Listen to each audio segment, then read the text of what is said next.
Culture is an emotion. మన సంస్కృతితో మన భావోద్వేగాలు ముడిపడి ఉంటాయి. అందులోనూ మన భాష అంటే ఎవరికైనా మాతృభాష అంటే మక్కువ ఎక్కువే. కన్నడిగులకి ఇంకా చాలా ఎక్కువ అనమాట. మనం చూస్తే రీసెంట్గా కన్నడలో చాలా అల్లర్లు జరుగుతున్నాయి.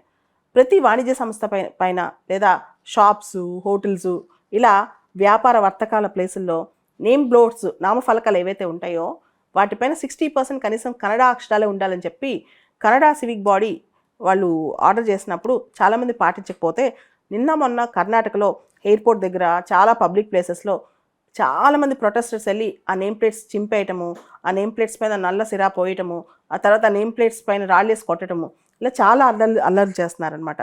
సో ఎవరైనా సరే లాంగ్వేజ్ అనేది ఇష్టమే. అయితే చాలామందికి ఒక భయం ఏంటంటే హిందీ కానీ ఇంగ్లీష్ కానీ మన పైన రుద్దేస్తున్నారు, ఇంపోజ్ చేస్తున్నారని చెప్పి ఒక భయం.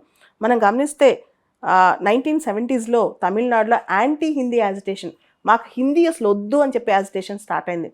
అంతేకాదు ఈ రోజుకి కూడా తమిళనాడుకి వెళ్తే కనుక హిందీ ఎందుకు నేర్చుకోవాలి అని చెప్పి ఒక పెద్ద ఉద్యమం నడుస్తూ ఉంటుంది అనమాట. రీసెంట్గా హిందీ తెలియదు పోడా అని చెప్పి తమిళనాడులో ఒక మూమెంట్ కూడా స్టార్ట్ అయింది. అండ్ లాస్ట్ టైం మనం చూస్తే కర్ణాటకలో dahi, food safety and standards authority of India ప్రతి పెరుగు ప్యాకెట్ మీద దహి అని హిందీలో ఉండాలంటే లేదు మా రీజనల్ భాషలో ఖచ్చితంగా ఉండాలి, మీరు ఎందుకు ఇంపోజ్ చేస్తారని చెప్పి ఆర్డర్ వెనక్కి తీసుకునేలాగా చేశారు కన్నడిగులు. అదేవిధంగా అమూల్ నందిని ఇష్యూ కూడా కొంత వాళ్ళు నందిని అనేది మా లోకల్, అమూల్ అనేది ఇంపోజిషన్ అని చెప్పి ఫీల్ అయ్యారనమాట. ఇట్లా మా కల్చర్ మీద ఇంపోజిషన్, ముఖ్యంగా మా భాష మీద ఎందుకు ఇంపోజ్ చేస్తారని చెప్పి చాలా వరకు సౌత్ ఇండియన్ స్టేట్స్ అంటున్నాయి. అండ్ చాలామంది తెలియని విషయం ఏంటంటే Hindi is an official language but not a national language. Hindi అధికారిక భాష, జాతీయ భాష కాదు.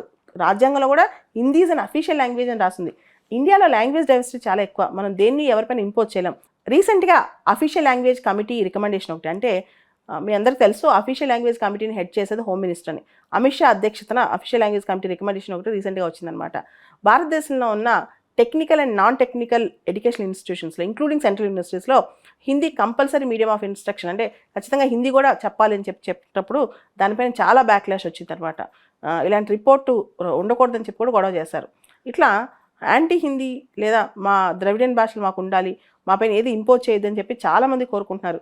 ఇది ఎంతవరకు దారితీస్తే పక్కన పెడితే చాలామంది అంటుంటారనమాట హిందీ జాతీయ భాష కదా అని నమ్ముతుంటారు, కానీ హిందీ అఫీషియల్ లాంగ్వేజ్, జాతీయ భాష కాదు.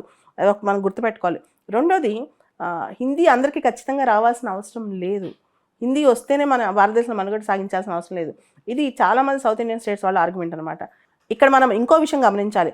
చాలామంది నార్త్ ఇండియన్స్కి సౌత్ ఇండియన్ లాంగ్వేజెస్ అంటే ఇన్ని ఉన్నాయి, తెలుగు, తమిళ్, కన్నడ, మలయాళం, ఇవన్నీ ఆలోచించరు. అందరూ మద్రాసీలోనే అంటుంటారనమాట. సో ఈ స్టీరియోటైప్ మైండ్ సెట్ పోవాలి, సౌత్ ఇండియన్ లాంగ్వేజ్ కూడా గుర్తింపు రావాలి.